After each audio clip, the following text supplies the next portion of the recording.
Corded edgings have had a number of names, including crab stitch, pie crust, Italian edging, and corded edging, and I'm sure many more. Hi, I'm Mary Matz, creator of Twisted Yarns. In this video, you will learn the fundamentals for crocheting corded edging. Then I offer my alternative corded edging that is perfect for the moss stitch patterns and when working with yarns with little or no elasticity. So that you can jump ahead and back again, the timestamps are located in the description below. And there, I've also included the links to the companion pattern and all the referenced videos. Let's start. What you want to do is you want the right side of your piece facing you. You want to insert your hook in the very leftmost part and pull up a loop. Then chain one with the double strand. Now pull that loop through and we'll weave that in later. But this is how you do the reverse single crochet. Okay?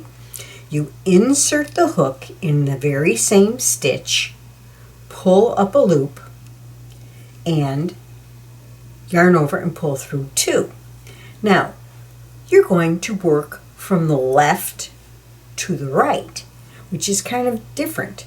So now you're going to insert your hook under both loops of the next stitch, pull up a loop. Now do you see how that twists over itself? This strand twists over this one. Yarn over and pull through both loops. And see how it creates a little bump? We're ready to go in the next stitch. Now watch my stitch action. Insert under both loops of the next stitch, pull up a loop. See how it twists? This front loop, the second loop, passes over the first loop. Yarn over and pull through two. Into the next stitch, pull up a loop. See how that twists over? That's what you're looking for.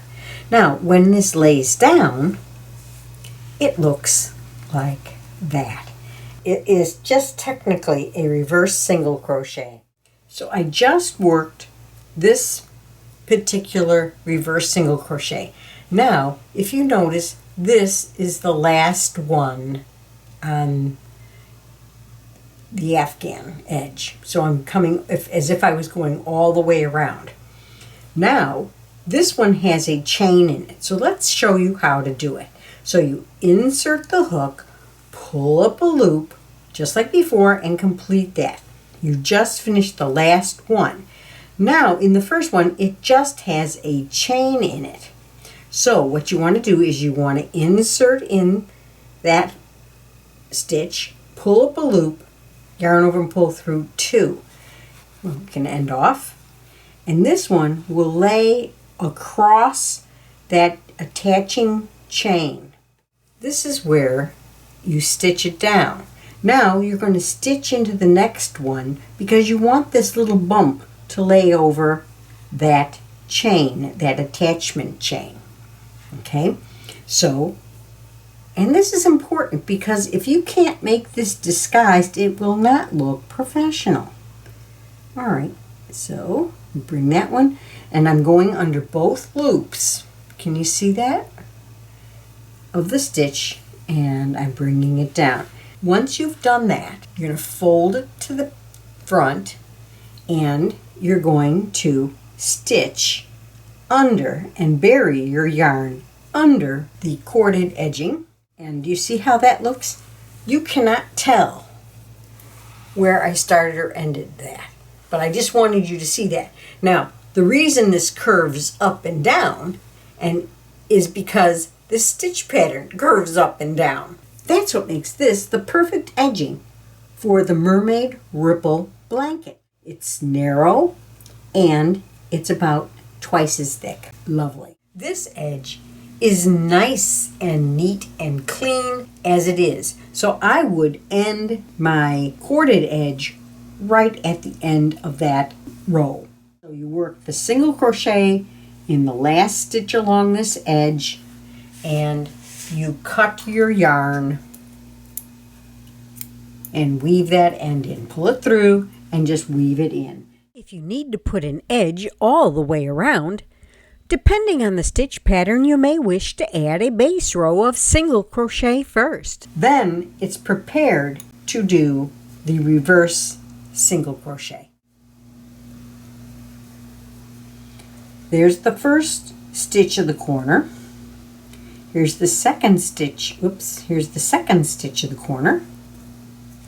Here's the third stitch of the corner. Because you did the base row with 3 stitches in the corner, there's enough ease in the basic cordage edge to turn that corner without any trouble whatsoever. When you place one reverse single crochet in each stitch along the edge, and you are using cotton yarn or a yarn without much elasticity, the edge becomes extremely thick, which sometimes causes the edging to curl up on itself or starts to ruffle. This is when using variation 2 pays off. Instead of doing it in every stitch, chain 1 between the reverse single crochets, skip 1, and go into the next one. So let's do a few of these. So I just did a reverse single crochet, chain 1, skip 1, and a reverse single crochet.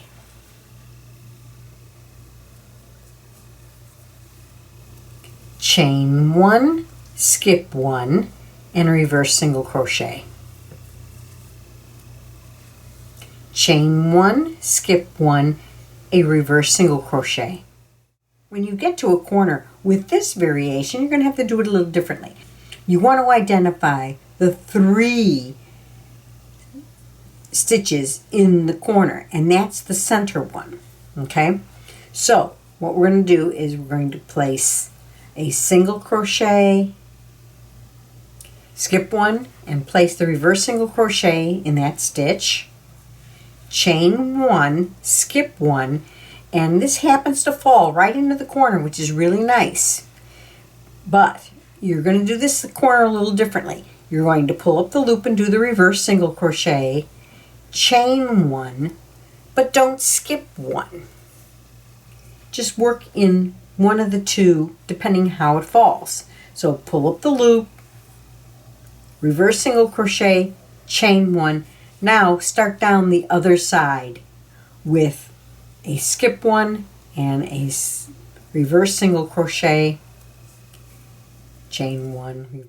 Now this one is done in a contrasting color and it looks really, really nice, but I wanted you to see how it's constructed. See how tight this part is? This is where we did a reverse single crochet in every one of the stitches. It wasn't until here where we started skipping. So let's look at this part. See how nice that edge rolls, and yet it makes a nice square corner, and the back side looks nice too. If you're doing it in the same color as the main part of the project like we did on this easy shoulder bag, you can see how absolutely nice and neat that edge is. I hope you enjoyed learning the fundamentals for crocheting corded edging. Please take a moment to subscribe and ring the bell to receive notifications of upcoming videos and events. Happy crocheting!